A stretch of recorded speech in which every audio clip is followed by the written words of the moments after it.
Hi, it's Ike from Groovy Entertainment. Today we got another book to read for you. Today, book of Thomas and the Lost Private from 2015.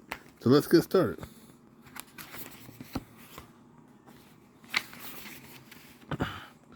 The sun was rising as Thomas returned to the construction site.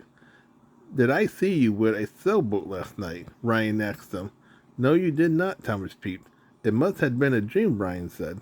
Ryan filled up with coal at an old hopper. Thomas knew it was bad coal, but he didn't say anything. He was still annoyed with Ryan.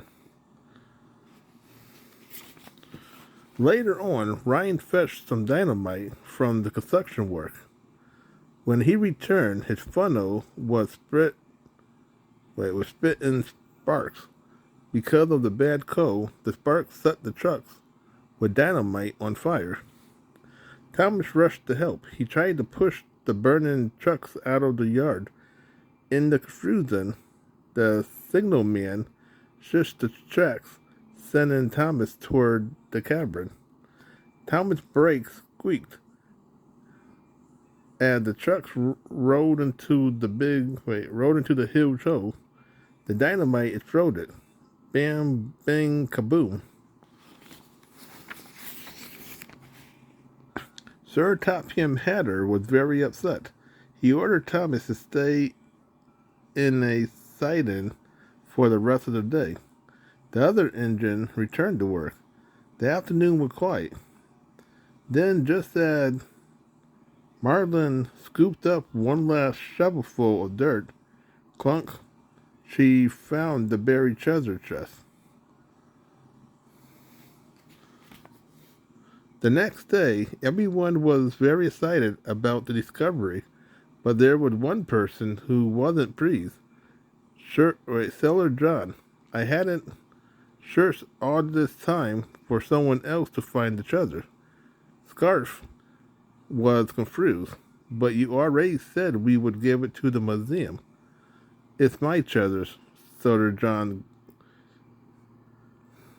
Thomas pushed Scarf and Sailor John aside and rushed away.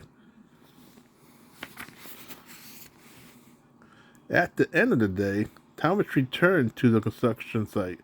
Ryan rode up to him. Thank you for helping me, Ryan peeped. I'm sorry, Thomas replied. I should have warned you about the bad coal. Ryan invited Thomas into the shed. I think I'll spend the night in Connupford, just in case, Thomas replied. In case of what? Ryan asked. But Thomas was already gone. At Connupford Station, Thomas hid behind some sheds. Sir Topham Hatter office, where the treasure was locked away in a safe. Eventually, he fell asleep. As he slept, Scarf and Sailor John rode up to the platform. I don't want any part of this, Scarf persisted. But Sailor John didn't listen. He wanted the treasure, and he took it. Help, Scarf cried, help. He cried, woke up Thomas. As Sailor John and Scarf raced off, Thomas chased them. You have to call me Private John from now on, the sailor yelled, with an evil laugh.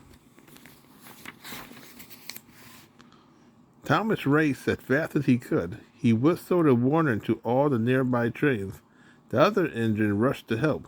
They dumped some ballast on the tracks, but the escaping boat crashed right through.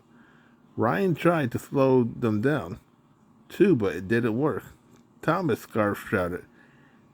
Run me off the rail. I won't mind.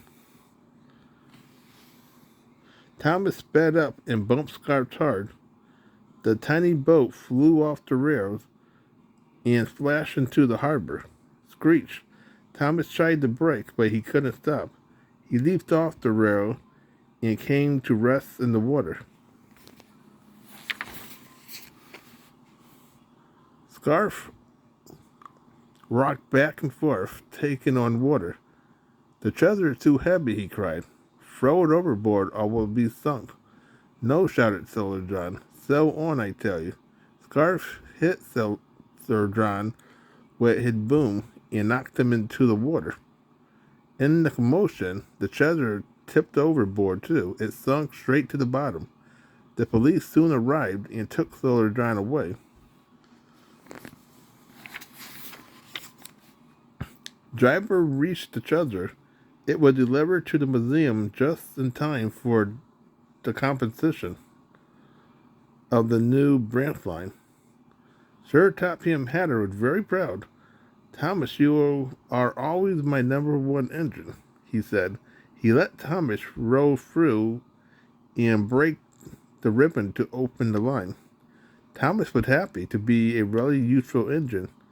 He blew his whistle and all the engines cheered. So that was Thomas in the Lost Private from 2015. So if you like, subscribe, share, and comment, and have a groovy day. We have another video coming out real soon.